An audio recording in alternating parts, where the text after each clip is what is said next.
What is going on, everybody?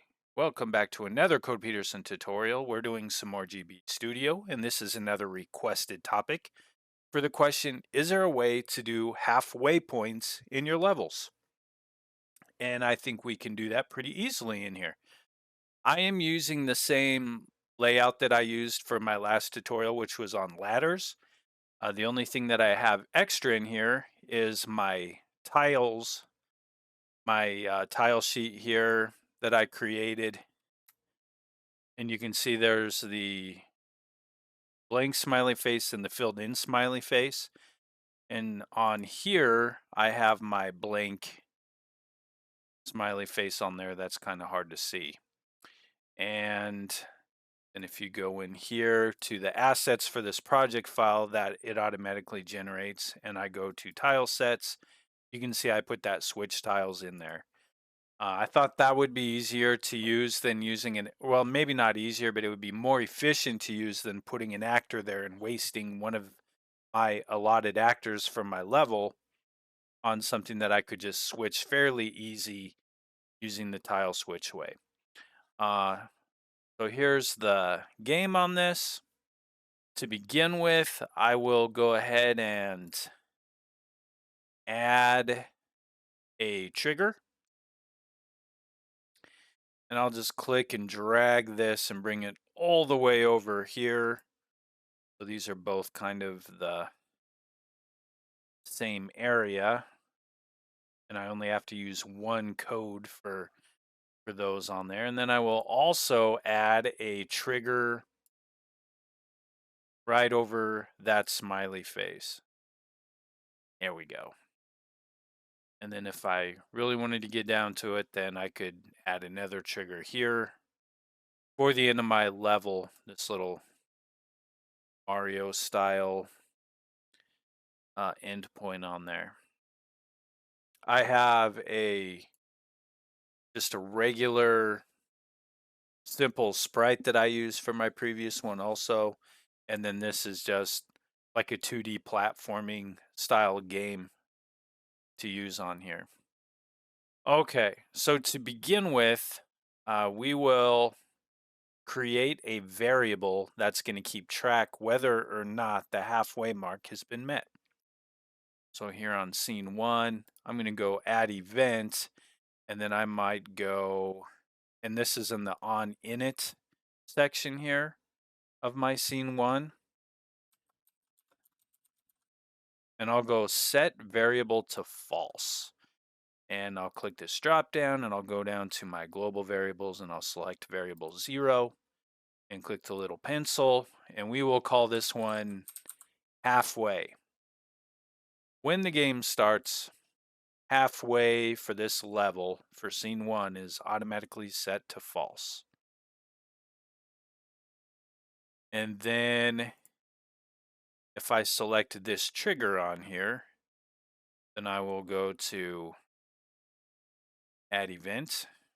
I will go compare an if variable compares with value. Click on that and I'll use my drop down on here and I'll find halfway. And it says equal to, and there's a number sign. But if I select on that and I go to Boolean and go to false, then I am going to set actor position. And then I will place this actor position just using these coordinates here. And I'll put it where I have my original character. You can see that play button on there. That's where my actor is at. So if I fall into a hole and the halfway mark is false, then that's where I go if that happens. Now else, I can, and you have to click the little down arrow on this. It's always a little tricky. I miss that half the time. If you click on that and go else, then I'm going to go player set position, player position, let's see.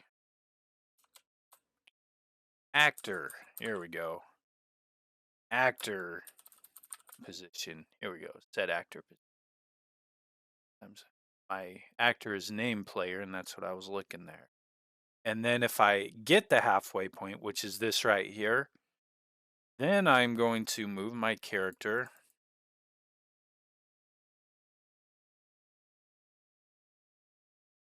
right there. Perfect. Let's play this and see how it starts. So here's the level. I fall down into there. We go back to the beginning. We go over here. We fall back to the beginning. Perfect. Now, this is a short level, but if we had a super long level and you got to the point where if you found a halfway mark, I mean, you potentially could make a trigger go all the way from the top to the bottom and have that be the trigger. But I kind of like, in Super Mario World, where you have the little halfway points and you have to find them and you have to come into contact with them.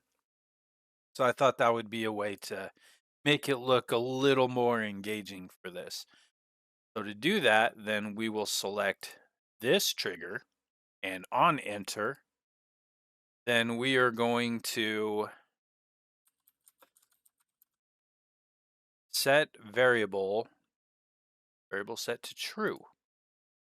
Click this drop down, and then we will find our halfway. We're going to set it equal to true.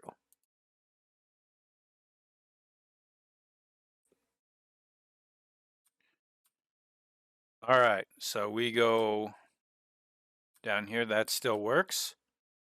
We go up here and we come into contact with that, and then it brings us back to here. And then even go back here, it brings us back to this halfway point. So that works, but I do want this sprite to change. So not only am I going to have the value switch to true, but I will add another event and search for replace tile at position. And then it gives us this little screen here, and I will move this cursor over where that smiley face is. And then it's asking me which tile set I have. And I only have that one file that I showed you in there, and I named it switch tiles.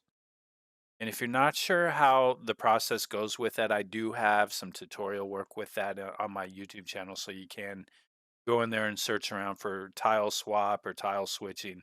And I use it in a variety of ways and go more in depth with it on others. And then what tile am I going to use for this? Well, when I click the down button here, you can see where that one changed. Now let's see how that looks with this demo.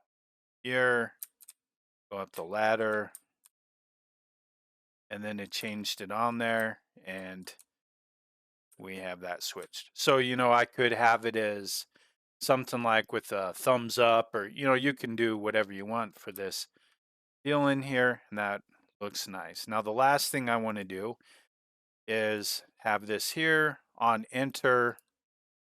Then I want to change scene.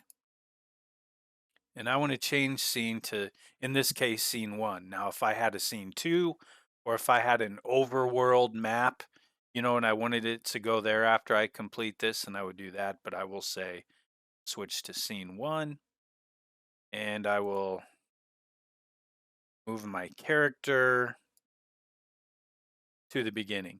And I'm pretty sure what we're about to find out, you're going to learn today, but if we're going to find out if we do come into contact with that. I think because we said on init, that variable goes back to the beginning. I think everything should reset, but we'll test it here. So there we go. We fall into the hole. We fall into this hole. If we go just over here, it takes us back to the beginning. It takes us to that level.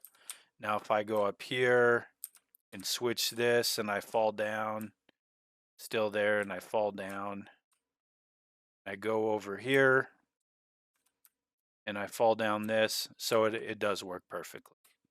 Awesome. And there we have it. That is a simple way where we can have a halfway point in our game.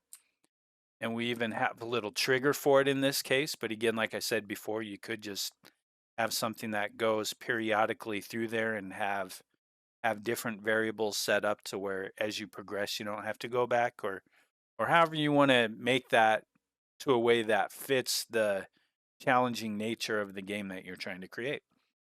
Hopefully that is something that is useful for you. Let me know what you think in the comments. Keep those ideas coming. I mean, there's been a lot of great ideas being messaged out, and I'm trying to come up with tutorials to show those as quickly as possible. So if some of yours haven't been there yet, don't lose hope. I am getting to those quickly as I can and having a lot of fun doing it. Hopefully we will catch you on another video down the road. Thank you so much for watching.